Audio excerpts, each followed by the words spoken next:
And welcome, smash like and subscribe as we acquaint ourselves with the newly minted Premier League teams. The 2022-23 Premier League season is nearly upon us, and just like every season before it, three newly promoted sides enter the fray with one express goal, and that's to finish 17th or higher. And this year's crop of ascending teams have all been here before. Fulham and Bournemouth still fresh in the memory for casual Premier League viewers, having bounced back from recent relegations, while Nottingham Forest, an EPL founding member, are finally back for the first time this century. Will this be a fleeting flirtation with the top flight, or can these three teams stand the test of time in one of the most competitive leagues in Europe? I'm delighted today. I'm joined with James and Michael Lahoud to discuss all of that and more. Qué Golazo begins right now. This is the last week to nominate Qué Golazo for the Best Sports Podcast category in the People's Choice Podcast Awards. We appreciate all you guys do for us, and we hope you enjoy our show enough to nominate us to advance to the final round. To nominate Qué Golazo, go to podcastawards.com/app/sign-up/ and then toggle down to the sports category. It doesn't take long, and it helps us so much. So link in the description. Guys, how are we doing? James, delighted to be back on with you, chatting at Premier League promoted sides once again. What's new? Absolutely nothing is new at all, I have to say. I don't know. What you mean, Forest haven't signed like a raft of new players since we spoke? I imagine that they have already turfed out all those beloved young club icons to make room for some middle-aged Portuguese midfielder. I got some takes on Forest, folks. Strap in. Yeah, that's all sounding very Wolverhampton Wanderers-esque. Mike Lahoud, how you doing, my friend? It's good to be back with the two of you. It felt like too long. JJ, you and I got reacquainted. Benj, always a pleasure because of your shirts and always, obviously, your takes. Yeah, that shirt wouldn't have looked out of place on the Mexican beaches you were sunning yourself on, would it, Mike? No. Total sidebar. When I went up to Austin over the weekend for work with Austin FC, one of the players, instead of saying hello, he said, "Hey, you look a little sun-kissed." And I thought, you know what? I'll take what you can get. At least someone notices. We all noticed. Don't worry. All right, guys. Well, let's get straight into it. And given that James has a few takes on Nottingham Forest, we'll lay the floor down to him first to open up on the tricky trees. Yeah, obviously the club with all eyes on them this season. The return of a giant of English football. For those of our listeners that don't know, that weren't alive in the 1970s, I think 1970s and 1980s. I think that's us as well, we should say. This is Forest are a gigantic totemic figure in recent English football history, precisely because of the influence of one of the greatest managers of all time, Brian Clough. Under him, they won two European Cups, back-to-back European Cups. There's a fantastic book and film called I Believe in Miracles, which you should check out. It's wonderful. Tells you the story of how this small team from the East Midlands came to dominate Europe. Obviously, as Clough aged and eventually retired, it set the scene for a new Forest, which is kind of what we've known now for about 30 years. Relegated a few times in the 90s. John and I, I'm sure we well remember them battling to stay alive in the Premier League, like Stuart Pearce, Ian Woe, Nigel Jemson. These are all names that will mean nothing. Colin Calderwood. Mike Lahoud here. And then a lengthy exile, probably more time spent fighting to stay in or get into the Championship than actually trying to escape it. But huge progress made last season under Steve Cooper. This was a good Championship team, not a great one, that came up through the playoffs with a victory over Huddersfield. And I'm sure we'll come on to talk about this. That team has now been pretty much ripped apart, or is being ripped apart, with a raft of new signings. Now, I think it's fair to say that good Championship teams often do need a lot of new signings. The balancing act here is, can this coalesce into a team? They did build a really impressive identity and really good run of form at the back end of last season in the Championship. All change, and I don't know how good it's going to be. Also, much love for them because they have no sponsors on their shirts this season, so they are right at the top of my Premier League kit rankings, which has been all right, particularly Mike. contentious. What are you making of Forest's transfer dealings so far this summer, Mike?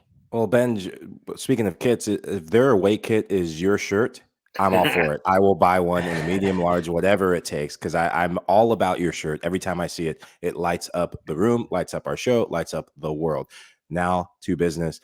This is really unique. There's nostalgia in seeing them come back to the Premier League. I remember hearing about them as a Manchester United fan because another player that I'm kind of hurt you guys didn't mention when it comes to Nottingham Forest, Roy Keane.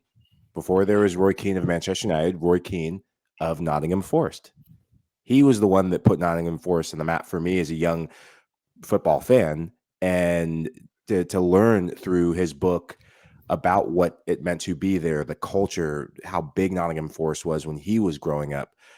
Brian Clough, he singled him out as the best manager he's ever worked with, and that's a big compliment because he worked with Sir Alex Ferguson and won tons of titles. And now to the present, I think it's really unique compared to the other promoted teams, what they're doing in the transfer window.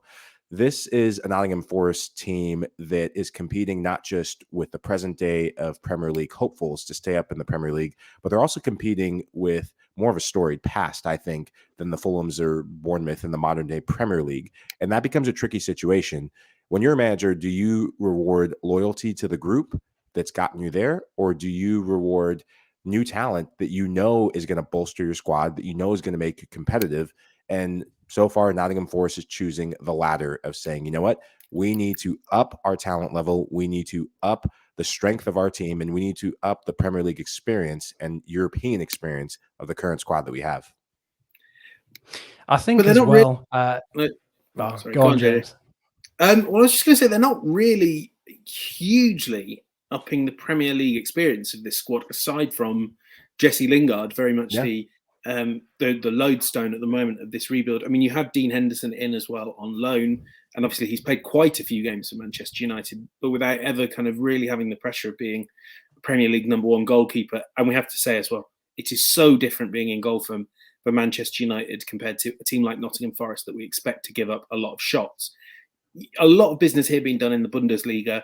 I think we've even seen at the highest level that getting Bundesliga players to translate their form into the Premier League can be a bit hit and miss. I think it's, the Bundesliga tax joke is very much overdone, but as with all overdone jokes, there is a sort of kernel of truth in the middle of it. So, I mean, we're talking a huge spend. I think 17 million on Nico Williams, 17 million on Awaniyi from Union Berlin, who was phenomenal, I thought, in the Conference League. Yep. But I do question, like, how much have you lost in terms of chemistry, and how that you have to rebuild. I mean, the preseason results, whatever store you put in them, they've not been amazing. And how much time will it take for this team to come together? I remember seeing this with, and I know we'll come on to talk about Fulham, but that Fulham team that came up, the first of we're now on version 1. Everyone was, praising, because all the individual signings were phenomenal. I think we spoke about this, didn't we, a few weeks ago, JJ? Like, picking up Jean-Michel Seri from Ligue 1 when he was being talked of as the next Manchester United central midfielder, picking up Sergio Rico, picking up all sorts of players of that quality, Alfie Mawson as well.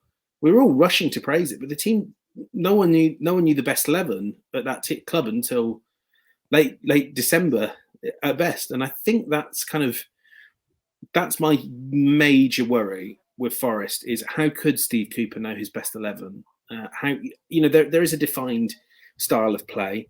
There is, there are, and I do want to credit them for having a go at this, for really trying to strengthen their squad to stay up. I think we'll talk about other teams that maybe haven't done that. But, that's the risk the sizable risk that they're taking, that it will just take too long to all come together. Yeah, I mean, there are risks, that this could be another Fulham from a couple of years ago, as you mentioned. But also you look at other clubs who have come up and done it recently, tearing up, pretty much what was a tried and tested formula to get them out of the Championship and then rebuilding for the Premier League, like my beloved Villa. Mike was saying how Roy Keane put Forest on the map for him as a youngster. Well, the likes of Steve Stone, Franz Carr, Colin Calderwood all put Forest on the map for me when I was younger, because they ended up joining Villa.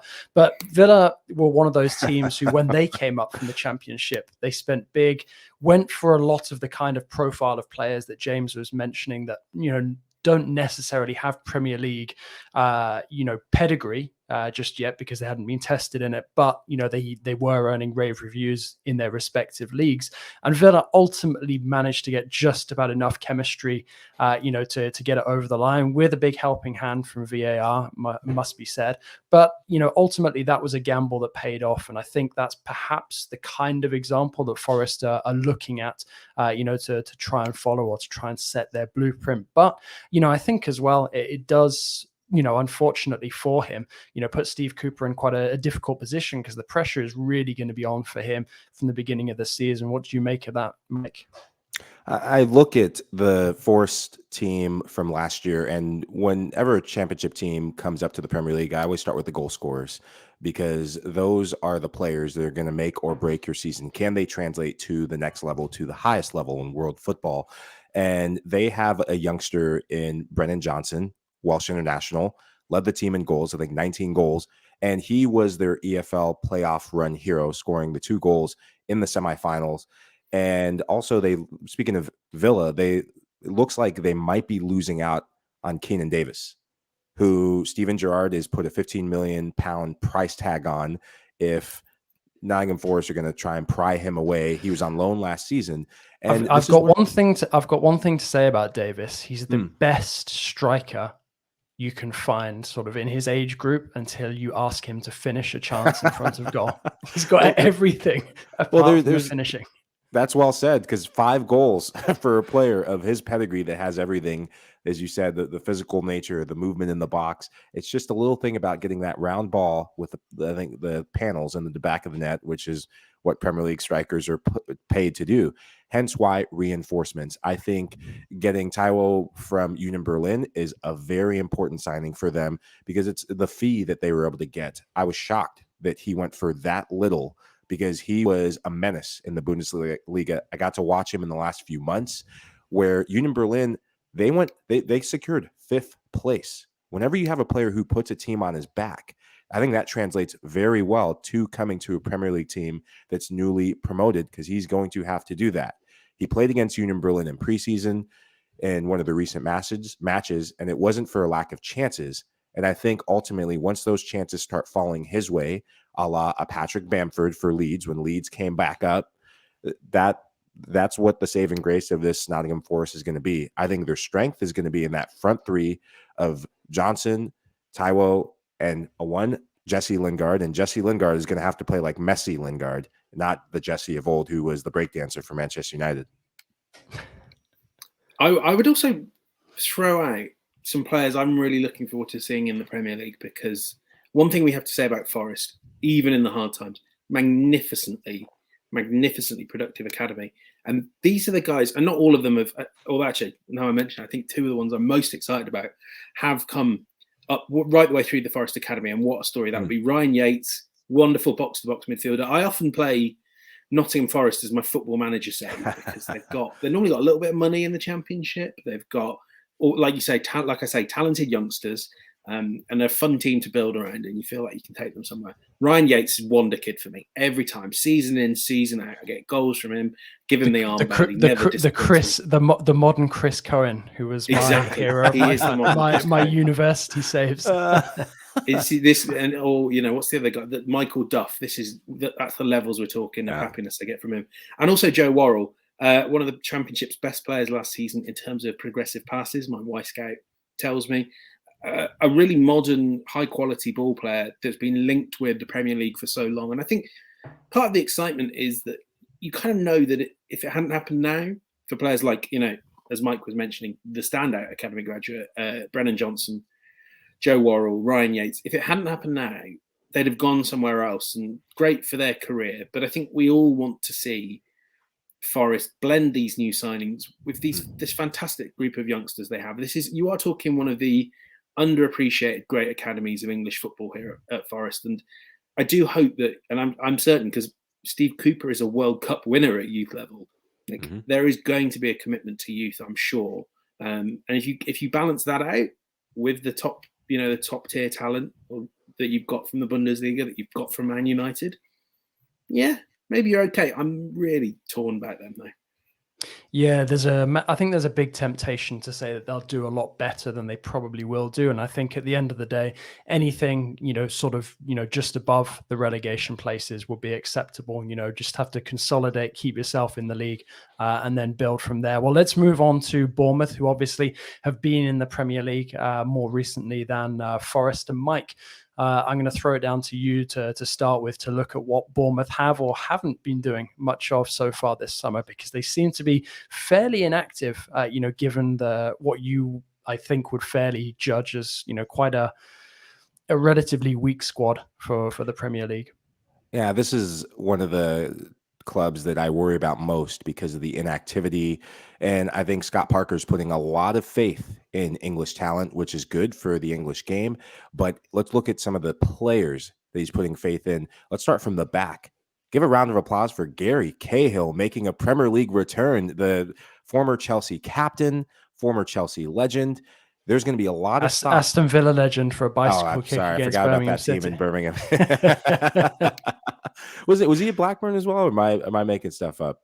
Burnley on loan, I think. Okay, maybe that was it. But Gary Cahill, hey, congrats to you, man. You stuck it out. You went down. You came back up. His leadership is what Scott Parker is going to be putting a lot of stock in. And I could see this team being a team that soaks up a lot of pressure and tries to hit on the counter. One player that I've always been very high on for Bournemouth, but previously at Norwich, Todd Cantwell. Love this player. Think he's got that little bit of extra stuff. The movie Space Jam, where MJ special stuff. I thought before Norwich went down, he was showing that silky skill. He has that individual brilliance that he can come up with a moment of magic, and he did it against some of the biggest Premier League teams before Norwich went down. So I think he will have a point to prove. But outside of that, I really worry about this Bournemouth team. James, I think I'm really intrigued by them. Kind of if we look at the transfer business, basically none at all. As we speak, I think Ryan Fredericks, and there was one more player that came in on a free, Joe Rothwell as well, who did very well with Blackburn Rovers last season. And then I'm kind of looking at their statistical profile a lot, and there's nothing that grabs me. Don't take a huge number of shots. Actually, very good at getting in the penalty area. And the one thing I would say is they've got a really nice thing. XG per shot is nice and high at 0.14, which suggests when they're getting those shots away, and often coming from the boot of Dominic Solanke, they are good quality efforts. He's quite interesting in terms of if Bournemouth is to survive, playing with a team that's not that dissimilar to the one that went down years and years ago, or 2 years ago. Years and years. It kind of is reliant on these guys, some of them that went down, the likes of Jefferson Lerma, Solanke, having taken a big leap forward. I also note that they did press quite a lot for a championship team. I think they led the championship in passes allowed per defensive action, which is kind of the best metric we have for how frequently a team presses. Now, I think that is one of those ones that I worry about. I mean, obviously the last team to press so intensely in the championship were Leeds, but they were a very different level of team to a quite good Bournemouth team. And is that going to be a bit easy to pick off when you're not pressing against Preston North End? And with all due respect to Preston and Reading, you're pressing against, or you're attempting to set up a press against City and Liverpool. And I just think that, with the exception of players like Cahill, is there a sort of battle-worn experience in this squad that is needed to go back up? And if we look at their transfer business, are they that bothered about going up? Is this a year where you just test the guys out, make sure you're getting that cash injection, you're getting those parachute payments again, and then just see what happens in the championship next season? I don't know. I don't think I can sit here and say, oh, don't get carried away that Nottingham Forest have made all these signings, and then tell you Bournemouth are doomed because they haven't spent loads of money. But Bournemouth do need to spend a little bit more money. There has to be a sort of balance here. And I think maybe strengthening that squad a little bit will be required. Well, isn't that part of the issue as well that surrounds Cahill? Because if I'm correct, I think his contract expires. So technically, he's actually not even a Bournemouth player at the moment. I don't know if that's something that could change between now and the beginning of the season. But, losing out on that kind of experience, would be a big, big blow as well. And let's not forget, this is the same team as well that saw Arnaud Danjuma join Villarreal, another big chunk of quality in the squad, and obviously went on to light it up in the Champions League with surprise semi-finalist Villarreal. But it does feel like, outside of a few obvious names that jump out, that there is maybe not the same kind of quality that would make you feel optimistic about their chances of staying up, as many people do surrounding the likes of Forest at the moment. I don't know if that's something you maybe feel a bit differently about, Mike. I think when we talk about the Gary Cahill potential missing out on experience like him, a player that I thought was excellent for them last season, he was on loan though, Nathaniel Phillips from Liverpool. Just looking up something, it said that they're in talks to try and get him back. And it's always difficult when it's gone this long and you've been this inactive. But getting defensive pieces, if you're going to go and be a pressing team in the Premier League or be a mid-block team that still likes to be aggressive going forward, you need players that are playing in first-team setups from other teams and young, hungry players who have a point to prove, who already have a taste of working under the manager. And I think a player like him, that would be a very good addition for them, who's hungry and waiting to burst out in the Premier League. Yeah, I think that would be a fair shot. Anything else you want to round off with the Cherries, James, before we take a break? Not really, no. This I feels thought you love the dreadful. kits. I do love the kit as well, that lightning bolt. It feels, but then I think that you kind of need such a good kit. Oh, it feels like, I'm a neutral here. I'm not too worried about this, but it just sort of feels a little bit like we've had this season quite recently. Obviously, it wasn't that long ago that Bournemouth went down. A beautiful ground, really enjoyed every time I've gone there. It's a nice little trip down to the seaside. But kind of when you combine that with Scott Parker coming back to the Premier League, when I kind of got the impression he was struggling a little bit with the tactical level there at Fulham when he was here recently, it just feels a little bit like I'm not that excited. And I don't even feel like Bournemouth are that excited. Like, give me something to, like with Forest, we could have kept talking about them probably for another 25 minutes. With Bournemouth, it's sort of, is Gary Cahill still there? Which I do blame Mike for muddying the waters there. It's hard to get that excited. I'm sorry. All right, guys. Here's a question for you then. Are we putting Scott Parker on the sack race list with Frank Lampard? Because surely they have to be two candidates right up there at the top of the early season, sack race. Hey, Thomas Tuchel must be right near the. If we're doing it as, because then no one calls it the sack race anymore, do they? Do first manager to leave the job? All right, Thomas Tuchel. Getting politically correct. No, let's keep it within the teams that we expect to struggle. I mean, who knows? Maybe Chelsea will emerge as early season relegation battlers, but I very much doubt it. I think when we talk about Scott Parker, last time he was in the Premier League, it was really dire straits. And you could see he has this very serious demeanor. And as a player, he was always intense, and he was a skipper and just a character guy, warrior on the field. But it seems like he's just so wound up being in the Premier League that I wonder what we're going to see from him. I thought he was one of the better dressed managers, especially being a manager under stress. That was the only stat I could give him. I think what was a bit disappointing, given the experience that he has as a player, was for Fulham, a lot of the games that they squeaked out results and trying to fight for their lives, it was down to moments of individual brilliance rather than a tactical masterclass. So, as you said, Benj, I wonder how much he's developed over the course of being in the Championship and getting a team back up to the Premier League. But I don't have too much of a good feeling about his ability to keep this Bournemouth team up. In terms of the sack race question, JJ, I'm going to kind of save my answer for when we talk about predictions, because I'm going to throw some established teams in there. But I think there are two. Yeah, I think that's a thinly veiled hint that he's going to throw Aston Villa. No.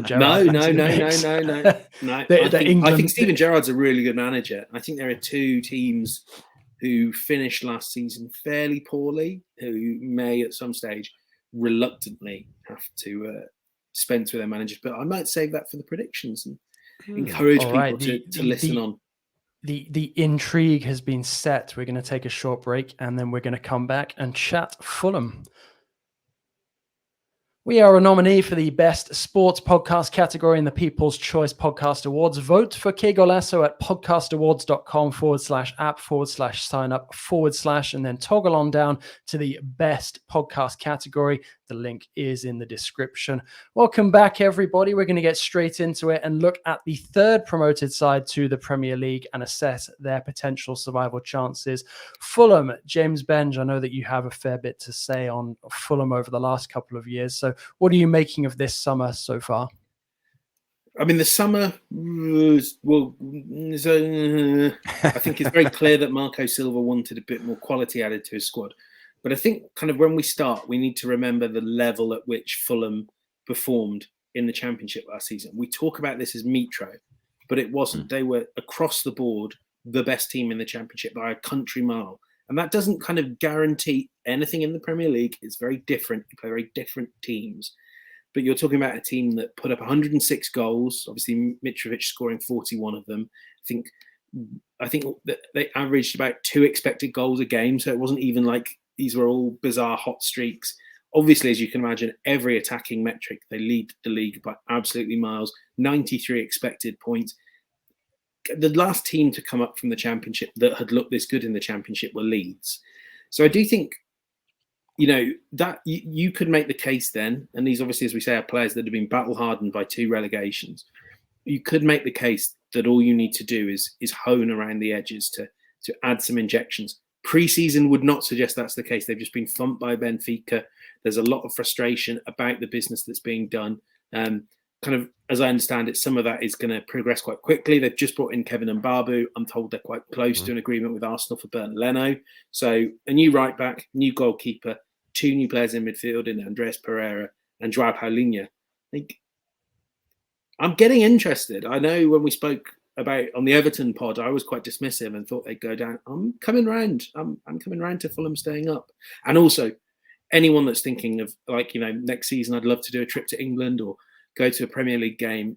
We all know Craven Cottage, as JJ will back me up on, best ground in the Premier League, although not very cheap. Recommended. I've done some funny away days there, not just Villa. I've done Shakhtar Donetsk in Europe, Roma with the Roma fans. So it is brilliant. So anybody who gets the chance to do it, you have to get yourself down to the cottage. Mike, what are we making of the swimming pool on the top level? This is why it's so expensive to get a ticket. Just another reason to get yourself down there. Well, I tell you what, after visiting you, JJ Benge, I'm coming straight to London to spend some time with you. We're going to peruse North London, see the Emirates, and then go to the swimming pool at the top level. Of course, that shirt has to be coming with, or else I'm not coming on that trip. But with regard to Fulham, this is Mitrovic's world, part 2, part 3. And Fulham are just living in it. I mean, this guy broke the EFL Championship record last year. It was at 43 goals and put Fulham on his back. I just wonder, though, some players, they just have a niche in being part of a league that doesn't translate, for whatever reason, to another league called the Premier League. And they're putting a lot of stock, and rightfully so, for the season that he had. And maybe, this is the time where the goals reign in the Premier League. But given the last couple times this has happened for Mitrovic, I'd like to see them add a bit more depth. I think Rodrigo Munir was a good signing, young signing that came in from Flamengo for our last season. I'd like to see how he does in the Premier League. But at the striker position, I'd like to see them add a bit more depth if they can before the transfer window ends, or hopefully by maybe the January transfer window is what they're saving it for, to see how this group that was so successful together last season performs. In the back line, let's give a shout out to the Americans. Anthony Robinson playing well for the U.S. national team, playing out of his mind for the U.S. national team. I wonder how he does in part 2 of his return to the Premier League. And Tim Ream, good on him for staying with Fulham. He's been at Fulham for what seems ages now. I played against Tim Ream in Major League Soccer. Very composed elder statesman. I wonder how he's going to do with the more physical, just pacey attackers in the Premier League, because last time out he really struggled against that sort of formidable attack. Is he going to get on the pitch, James Benge? We played a lot in the Championship, and at the moment, as far as I'm aware, they've not replaced him. But no, I would be quite surprised. Like, I think, as Mike alluded to there, and I'm sure, someone he played against, and I'm sure knows a bit better than I. He wouldn't want to be too critical of him, but I can maybe say this: if Tim Ream's playing 20 Premier League games for you, you're probably getting relegated.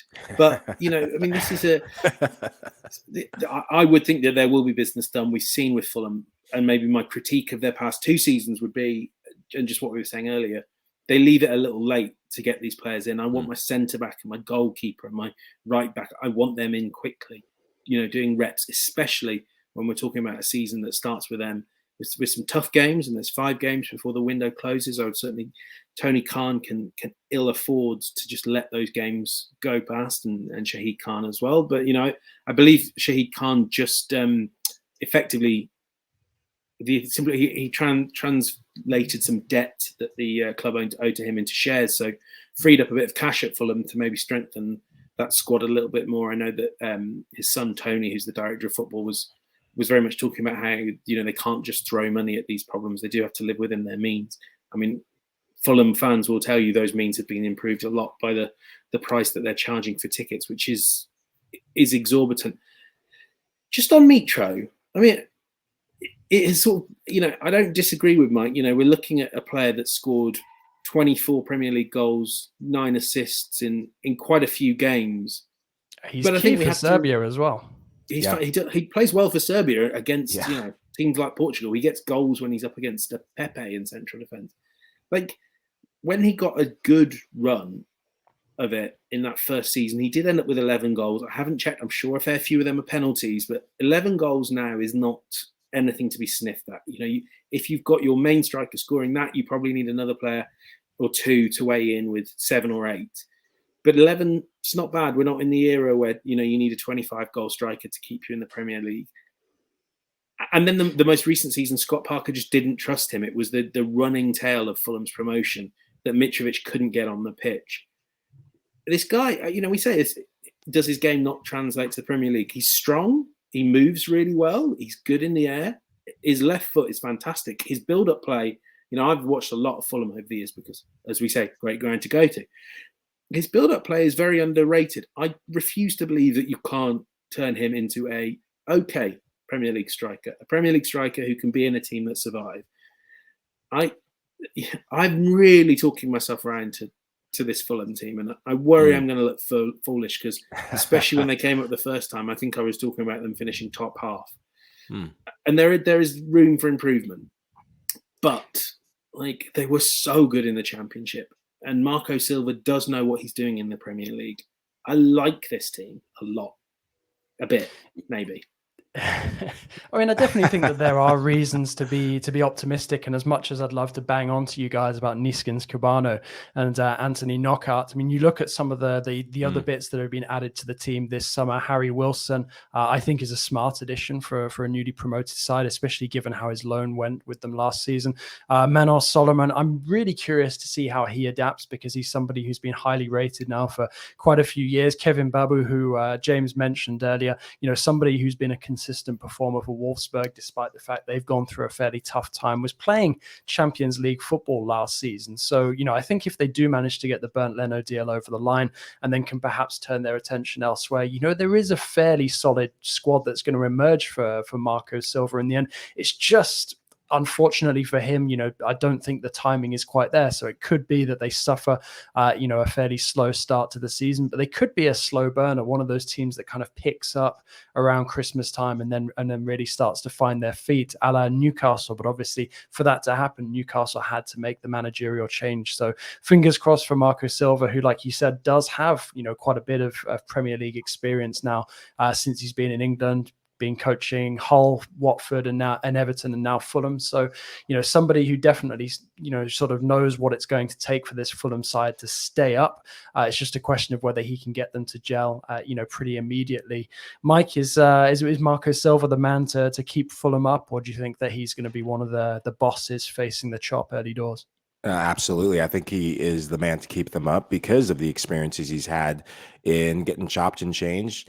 And he's been with this Fulham team through really this transition of Fulham for everyone involved from top down. When Fulham came up to the Premier League, it was let's just throw a bunch of money at it and try and fix it with flashy names and up and coming names. He's got more savvy. He's going to be more outspoken already. He's getting on the board a bit, getting on ownership to say, hey, we need signings. Let's move things a bit faster, and signings will come. He's a manager that can get you the big result. He can grind out a result if needed. He can play a team off the park, but I think his experience in England, getting players to adapt, I think the fact that they got rid of Carvalho to Liverpool, they transferred him for £5 million, which I cannot believe a player of that talent only went for £5 million. Well, they didn't have a choice. He signed on a free, and Liverpool had to pay them £5 million as compensation.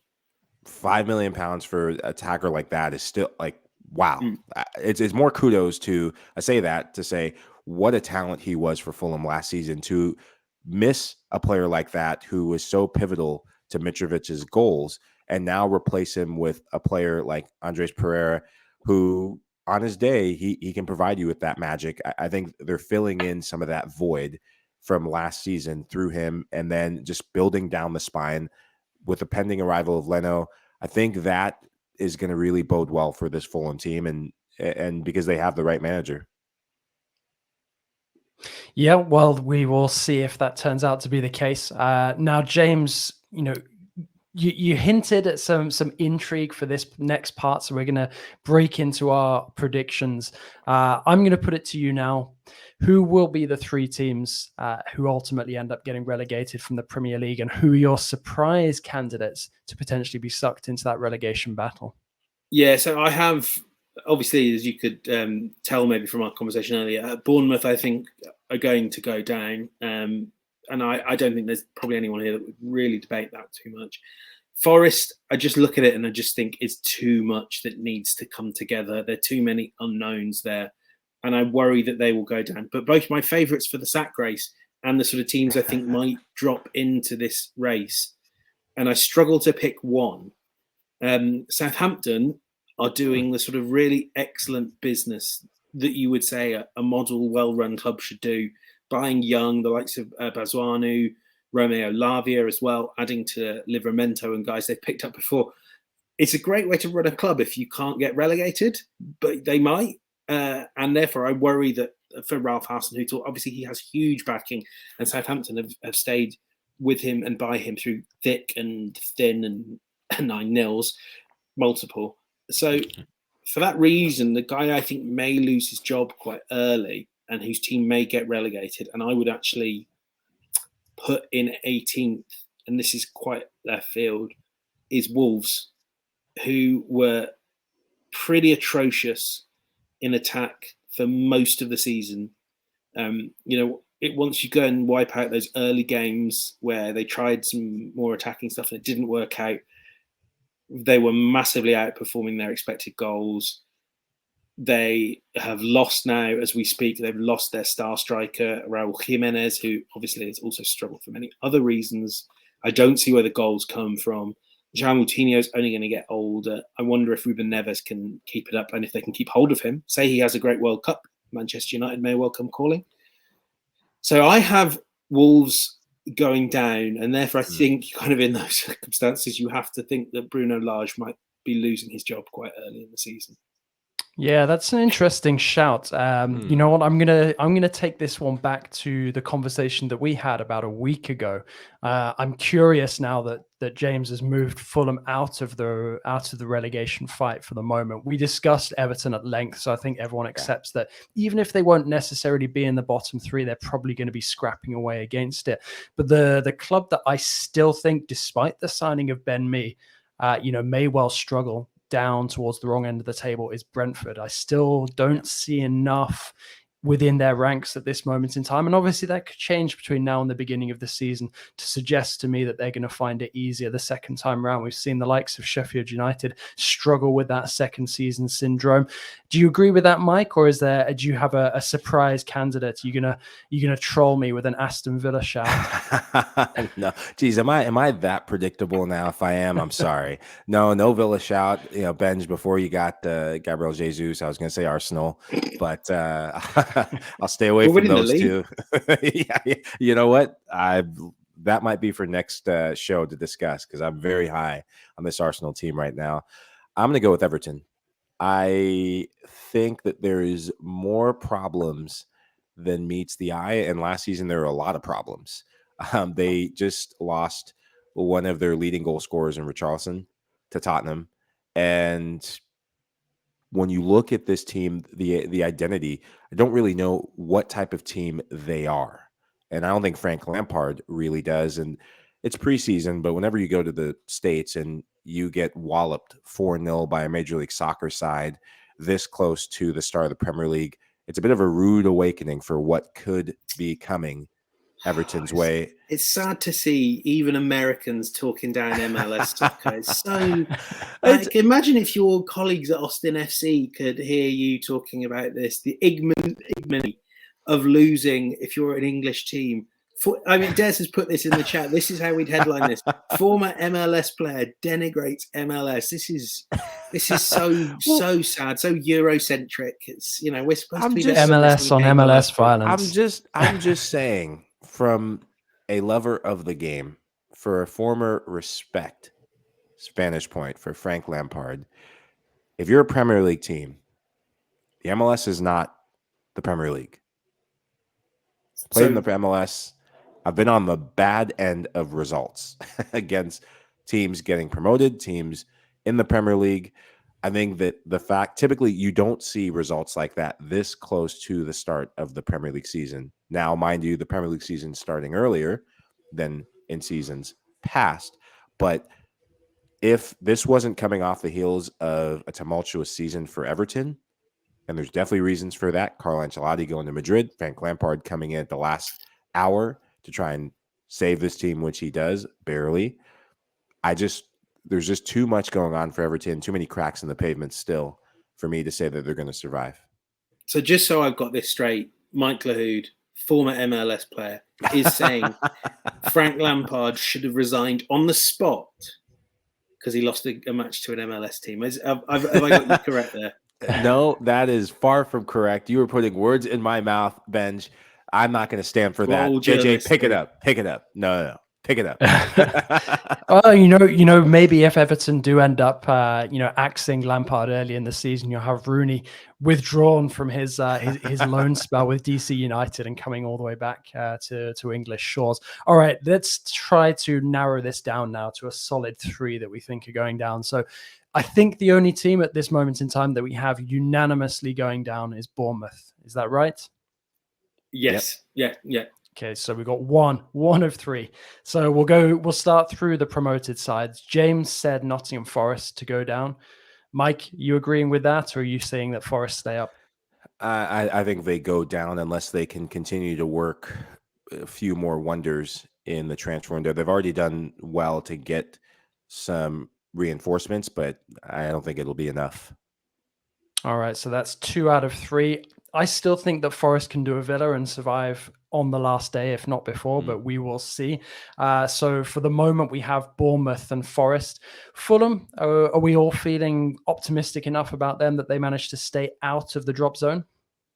I never feel optimistic about Fulham. Even when they were, when they were beating Villa in the playoff final, I wasn't optimistic. But I don't even know if this is my heart leading my head. I really like covering Fulham games. I think they're going to do it. And we're talking I think what we can say is the team, there are about half a dozen teams that I think you could maybe throw a blanket over this season. I don't think it will be like 4 at the bottom for most of the season. I think this will be quite a fun relegation battle to make up for the dross we'll have at the top of the table. As Liverpool and City just thump each other week in, week out. I think Fulham are going to do it, though. There we go. I think. There we go, Bench. All right, and the full America vibes still living on in Tim Ream and Anthony Robinson. Okay, well then, if we're keeping Fulham up, that means we've still got 2 of 3, so 1 space left. Benj had a couple of good shouts: Southampton, Wolves. I put forward Brentford, and we're sort of tiptoeing around Everton as the potential 3rd team.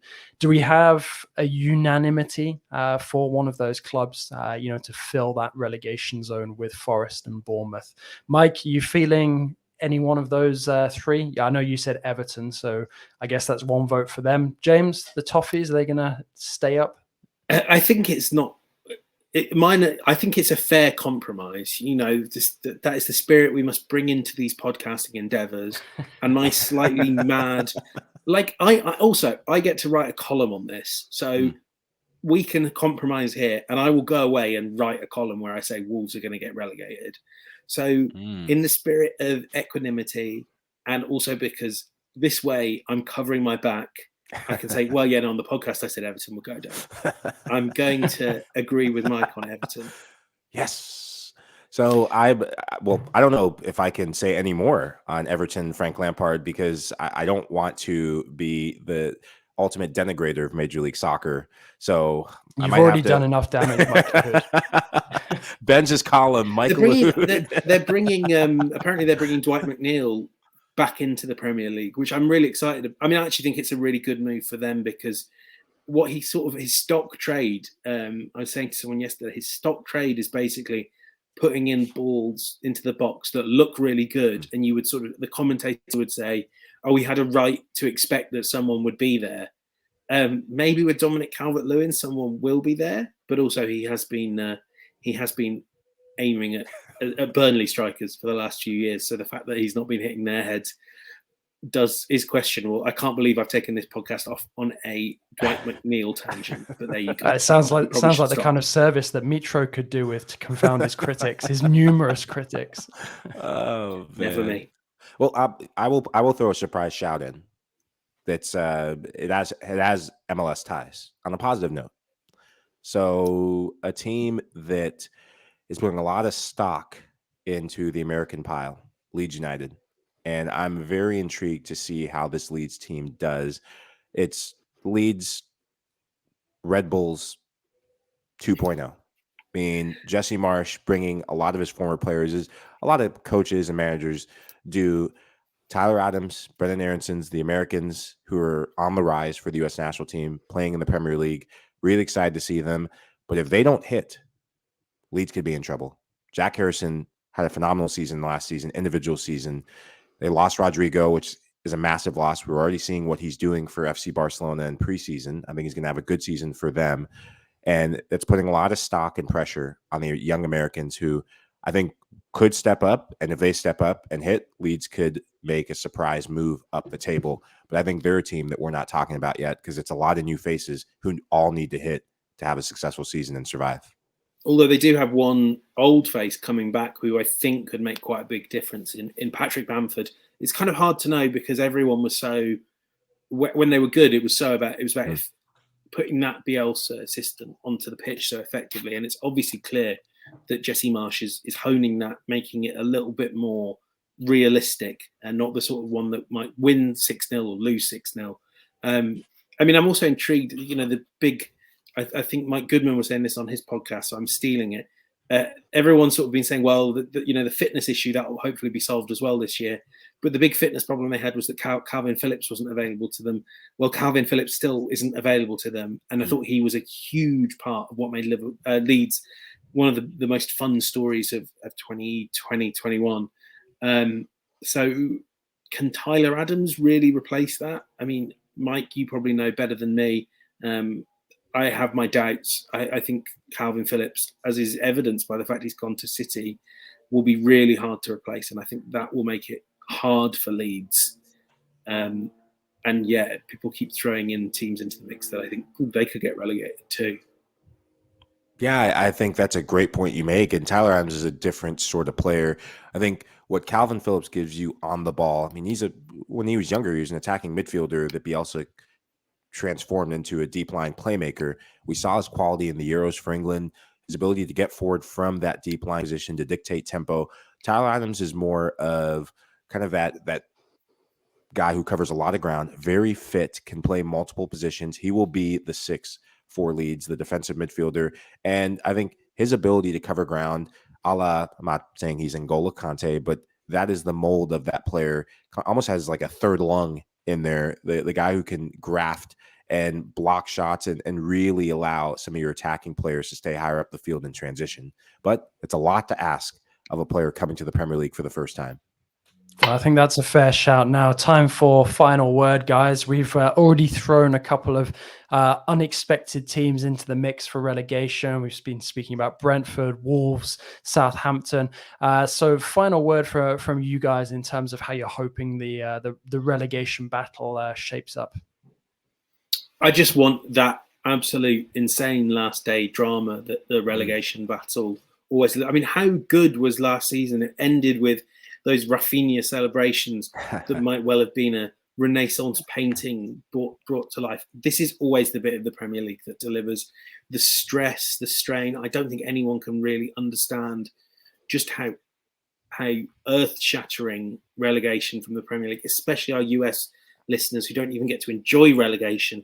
Like, this is earth-shattering biblical stuff that can happen, especially if it's an established Premier League team, like some of the ones we were mentioning.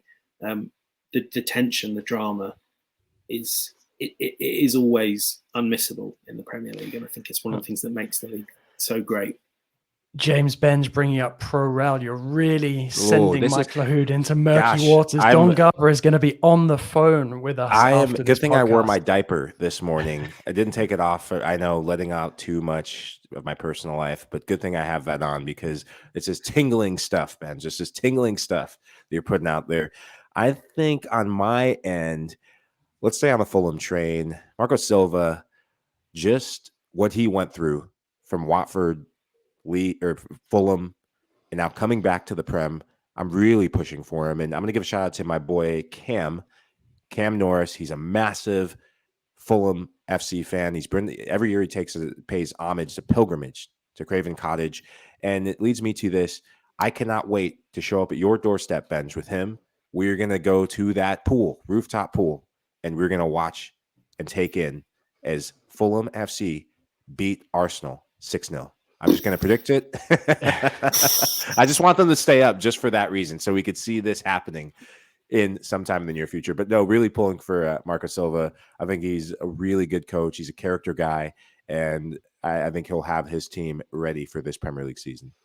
All right, looking forward to the social media meltdown, when that does happen and Mike rocks up on James's doorstep. All right, guys, thanks so much for listening to Qué Golazo. Please take a minute to nominate us for the best sports podcast in the People's Choice Podcast Awards. Link in the description. Don't forget, we're on Apple Podcasts, Spotify, Stitcher, anywhere that you listen to your podcast. We're also available as video. Subscribe to us on YouTube. Visit us there. From James Benj, Mike Lahoud, and I, we'll see you next time.